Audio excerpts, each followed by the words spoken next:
यहाँ से back axle zero है, जीरो पे रहेगा। यहाँ से 2.1 मीटर, 2.7 मीटर, 2.7 मीटर। ठीक है। यहाँ से 9 मीटर, 9 मीटर आगे, 9 मीटर। यहाँ से 2.7 से 9 मीटर। जीरो जीरो से चालू करेगा सर। यहाँ का जीरो ऑरिजिन, हाँ ऑरिजिन का जीरो जीरो मानते हैं। हाँ। यहाँ से जाके 2.1 पे एक ब्रेक मारेगा, हाँ तभी एक रीडिंग नोट करेगा। हाँ यहाँ से जो 9 मीटर पे जाके एक ब्रेक मारेगा, हाँ, वहाँ से और रीडिंग दो लेंगे। पे एक रीडिंग लेगा, मतलब 2 रीडिंग्स लेगा।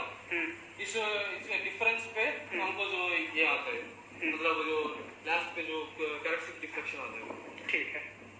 डेलीगेट कहते हैं। अच्छा, इसमें डिफ्लेक्शन मेजर करेगा। जिसको ऐसा जो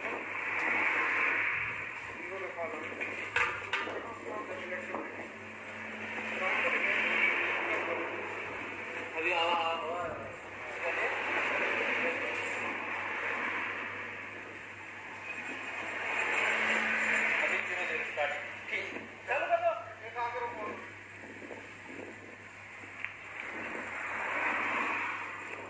इसको 2.7 मीटर आगे ले जाके खड़ा कर देंगे।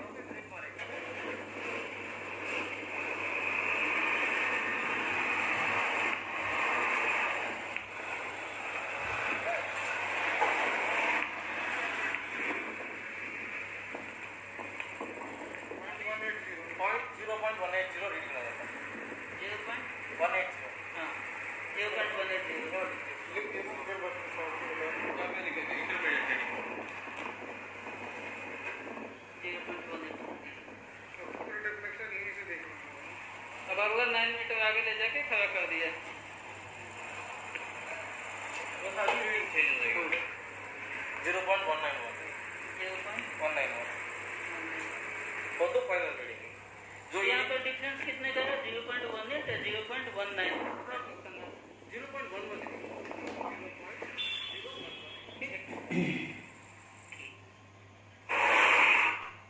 नमस्कार दोस्तों, आज मैं बिटमैन कीबोर्ड के ओवरले के बारे में बताना चाह रहा हूँ कि कैसे पता करेंगे कि बिटमैन की जो सड़क है उसके ऊपर ओवरले करना है या नहीं करना है।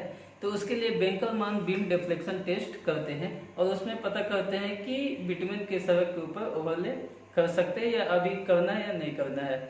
इसके लिए IRC की गाइडलाइन है 81, IRC कोड 81, जिसमें इस टेस्ट की पूरी प्रोसीड्यूर मेंशन किया गया है। ये है बेंकलमैन बीम टेस्ट करने की गैजेट, जिसमें ये जो बूम देख रहे हैं वो बूम है 2.44 मीटर का, और ये जो बूम यहाँ से लेकर ये डायल गर्ज के बीच की जो डिस्टेंस होता है वो 1.22 मीटर होता है, जैसा आपने वीडियो में देखा भी। और ये ट्रक की व्हील थी और व्हील के बीच में ये बूम को लगाते हैं और फिर ट्रक का जो है इस फर्स्ट लोकेशन को 0 मानते हैं, फिर इसके बाद फिर 2.7 मीटर पे ले जाकर ट्रक को एक रीडिंग लेते हैं और फिर 9 मीटर पे ले जाकर सेकंड रीडिंग लेते हैं, और दोनों के बीच का जो डिफरेंस का जो वैल्यू आता है वो एक वैल्यू यहाँ पर कंसिडर किया जाता है। अब जैसे ये अलग अलग तरीके की रोड है, एक रोड है जो 3.5 मीटर की से छोटी है, तो हम ये टेस्ट कहाँ पर करेंगे? तो अगर 3.5 मीटर से छोटी सड़क है तो किनारे से 60 सेंटीमीटर पे, 3.5 मीटर से बड़ी सड़क है तो किनारे से 90 सेंटीमीटर पे, अगर 4 लेन की सड़क है और बीच में मीडियन है तो किनारे से 1.5 मीटर की डिस्टेंस पे, और ये टेस्ट को किया जाता है। और ये हर 50 मीटर पे ये टेस्ट की रीडिंग ली जाती है। एक हमने यहाँ रीडिंग लिया, सेकंड हम फर्स्ट लेन में आकर एक रीडिंग लेंगे, फिर सेकंड लेन में आकर रीडिंग लेंगे। इस तरीके से जिग-जैग करके 50-50 मीटर पे रीडिंग लेते जाते हैं। अब ये बेंकलमैन टेस्ट में कुछ पॉइंट्स है जिसे नोटिस करना चाहिए कि जो भी वैल्यूज आ रहे हैं 9 मीटर पे और 2.7 मीटर के वैल्यू के डिफरेंस जो आ रहे हैं उसे एक रीडिंग बोलते हैं।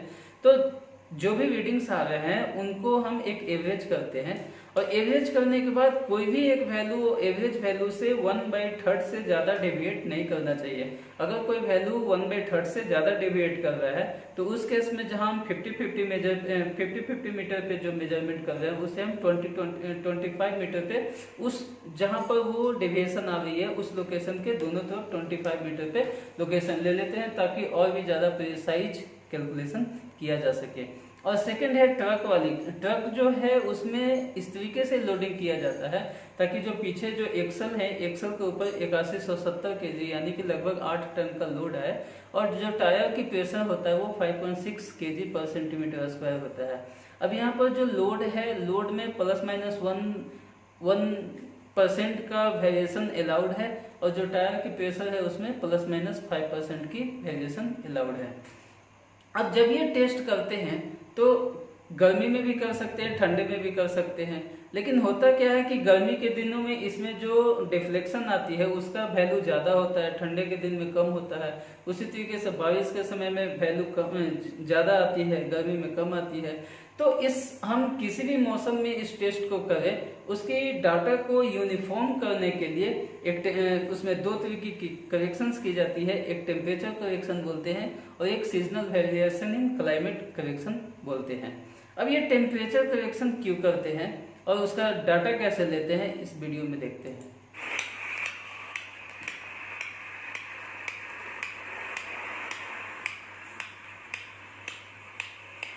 कितना मीटर करेंगे इसको? 4.5 सेंटीमीटर 4.5 सेंटीमीटर और 10 mm विड्थ भी होना चाहिए। अच्छा, मतलब 1 सेंटीमीटर विड्थ भी होना चाहिए। और ये क्या है? Glycerine, glycerine. इसका पानी का यूज क्यों नहीं करते? अच्छा, अभी पहले हवा का टेम्परेचर 33.8, 30 से 35 डिग्री कितना है? 33.8। हाँ 33.8। अच्छा, to observe that you have to wait for 1 minute. Okay. कितना है? हाँ अभी है, थोड़ा वेट करना है। थोड़ा 41 हो गया ना? हमने इस वीडियो में देखे कि किस तरीके से वो टेम्परेचर का मेजरमेंट कर रहे थे। उन्होंने हमें 40 mm के डेप्थ पे टेम्परेचर को लेना होता है, उसके लिए 45 mm और डेप्थ और 10 mm डाया का एक होल बनाते हैं और उसमें ग्लिसरीन भर देते हैं, और ग्लिसरीन भरने के बाद 5 मिनट तक उसे छोड़ देते हैं। तो 5 मिनट में वो जो लेयर होती है बिटुमेन की, उसकी टेम्परेचर को एब्जॉर्ब करता है, और उसके बाद हम फिर थर्मामीटर से उसकी टेम्परेचर को मेजर कर लेते हैं। अब यहाँ स्टैंडर्ड टेम्परेचर 35 डिग्री सेल्सियस को फिक्स कर दिया गया है। तो अगर किसी लोकेशन का टेम्परेचर 35 डिग्री सेल्सियस से ज़्यादा है तो उस केस में मान लीजिए कि 40 डिग्री सेल्सियस टेम्परेचर हो जाता है। तो 35 से 5 डिग्री ज़्यादा है। अब टेम्परेचर ज़्यादा होने के कारण डिफ्लेक्शन वहाँ पर ज़्यादा आएगी, क्योंकि ये जो बिटुमेन होती है, बिटुमेन का विस्कोसिटी जो है टेम्परेचर के साथ बढ़ जाता है, तो बढ़ने के कारण उसकी जो डिफ्लेक्शन भी है वो बढ़ जाती है। तो यहाँ पर हमें जैसे 5 डिग्री सेल्सियस अगर ज़्यादा है तो 0.01 पर डिग्री सेल्सियस के हिसाब से 5 डिग्री के लिए 0.05 वहाँ जो भी डिफ्लेक्शन आई उसमें से हम घटा लेते हैं। उसी तरीके से मान लीजिए कि टेम्परेचर कम है, कहीं का 30 डिग्री सेल्सियस है, तो वहाँ पर हम क्या है, डिफ्लेक्शन हमें कम मिलेगा। तो यहाँ पर 0.01 माइनस इंटू 5 करके 0.05 उनके डिफ्लेक्शन में ऐड कर देते हैं। तो इस तरीके से हम टेम्परेचर करेक्शन यहाँ पर करते हैं। अब यहाँ पर जो है टेम्परेचर को मेजर करने के लिए जो हमने प्रोसेस बताई उसी को इस स्लाइड में मेंशन किए हैं। उसके बाद है सीजनल करेक्शन फैक्टर। तो सीजनल करेक्शन फैक्टर क्या होता है कि बारिश के समय में जब बारिश होता है तो रोड के अंदर जो एम्बैंकमेंट होता है, एम्बैंकमेंट में मॉइस्चर चला जाता है। रोड को 4 लेयर में बनाते हैं, सबसे ऊपर को सरफेस लेयर बोलते हैं, फिर बेस, फिर सब बेस, फिर उसके नीचे एम्बैंकमेंट होती है जो कि अच्छी क्वालिटी का जो मिट्टी भर के एक बेस तैयार करते हैं, उसके ऊपर सड़क बनाते हैं, तो उसी को एम्बैंकमेंट कहते हैं। तो एम्बैंकमेंट में मॉइस्चर आने के कारण क्या होता है कि डिफ्लेक्शन फिर से बढ़ जाता है। तो और गर्मी में मॉइस्चर नहीं रहेगी तो डिफ्लेक्शन कम रहता है। तो इस चीज को एडजस्ट करने के लिए सीजनल करेक्शन फैक्टर लगाते हैं। ये 3 चीजों पे डिपेंड करती है। एक एनुअल रेनफॉल कितना है उस लोकेशन का, सबग्रेड का मटेरियल कैसा है, और सबग्रेड में मॉइस्चर कितना है। तो सबग्रेड हम सैंडी या ग्रेवली भी बना सकते हैं, या क्लेई हो सकता है जिसका प्लास्टिसिटी इंडेक्स 15 से कम हो, या ऐसा क्ले का हो सकता है जिसका प्लास्टिसिटी इंडेक्स 15 से ज्यादा हो, या फिर जो वहाँ का जो एवरेज रेनफॉल है वो 1300 mm से कम भी हो सकता है सालाना, जिसे लो रेनफॉल बोलते हैं, या 1300 mm से ज्यादा हो सकता है जिसे हाई रेनफॉल बोलते हैं। तो ये सारे फैक्टर्स के बेसिस पे सीजनल करेक्शन फैक्टर निकालते हैं। अब हम जो सैंपल लेते हैं टेस्ट के लिए, तो सैंपल जैसे ये सड़क है, सड़क के बगल में एक पीट खोदते हैं, गड्ढा खोद के, और एक ऑगर को यहाँ से इंसर्ट करते हैं। मान लीजिए किनारे से हमने 1.5 मीटर के डिस्टेंस पे ये टेस्ट किया, तो 1.5 मीटर पे जाके वो उस लोकेशन पे वहां से सैंपल निकलता है, और सैंपल को अच्छे से प्लास्टिक में पैक कर देते हैं ताकि उसका मॉइस्चर वगैरह लॉस नहीं हो, और फिर बाद में लैब में जाके वो उसका मॉइस्चर कंटेंट वगैरह निकाल लेते हैं। और इस तरीके से सीजनल करेक्शन फैक्टर के लिए IRC 91 में ग्राफ्स दिए हुए हैं कि कहाँ पर एनुअल रेनफॉल अगर 1300 mm से कम है और उसकी सबग्रेड की मटेरियल कैसी है, तो उसके बेसिस पे ये ग्राफ्स है, और इस ग्राफ्स के बेसिस पे हम इजीली सीजनल करेक्शन फैक्टर निकाल लेते हैं। तो टेम्परेचर करेक्शन फैक्टर करने के बाद जो डिफ्लेक्शन आई और ये सीजनल करेक्शन फैक्टर जो है, दोनों को मल्टीप्लाई करके फिर फाइनल डिफ्लेक्शन यहाँ पर निकाल लेते हैं। अब उसके बाद है कि हाईवे के ऊपर ट्रैफिक कितना है। तो ट्रैफिक को निकालने के लिए चूंकि 1 साल की ट्रैफिक हम काउंट करते हैं, तो उस ट्रैफिक को हम मिलियन स्टैंडर्ड एक्सेल में कन्वर्ट कर देते हैं। उसके लिए फॉर्मूला होता है जिसमें A का मतलब होता है कि टोटल ट्रैफिक काउंट कितना है, F का मतलब होता है कि डैमेजिंग फैक्टर, जैसे जो ट्रक है और 4 व्हीलर है, तो एक ट्रक रोड को ज्यादा डैमेज करता है, 4 व्हीलर ट्रक को कम डैमेज करता है, तो उसके बेसिस पे उनकी डैमेजिंग फैक्टर निकाल लेते हैं, फॉर्मूले रहते हैं, इजिली निकल जाते हैं। उसके बाद एक D होता है डिस्ट्रीब्यूशन फैक्टर, जैसे एक जो फर्स्ट लेन होती है उसमें हाई स्पीड में ट्रैफिक जाती है, जो सेकंड लेन होता है उसमें कम स्पीड में ट्रैफिक जाती है, तो उसके बेसिस पर डिस्ट्रीब्यूशन फैक्टर लगाते हैं। R होता है कि एनुअल ग्रोथ ट्रैफिक का कितना उस रोड पे। ये सारे कैलकुलेशन करने के बाद हम MS से मिलियन स्टैंडर्ड एक्सेल निकाल लेते हैं, और ये हमें फाइनली जब देख निकालेंगे उसमें ये यूज आता है। उसके बाद है सेकंड, जो हमने जो डिफ्लेक्शन निकाला, और डिफ्लेक्शन को हम कैरेक्टरिस्टिक डिफ्लेक्शन में कन्वर्ट कर देते हैं। तो उसके लिए सिंपल सा फॉर्मूला है कि आपने जितना भी डिफ्लेक्शन हमने सर्वे में लिया, वो सारे डिफ्लेक्शंस का मीन वैल्यू निकाल लेते हैं।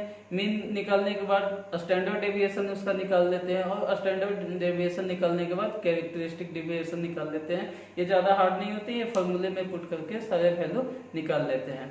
उसके बाद ये फाइनल ग्राफ है।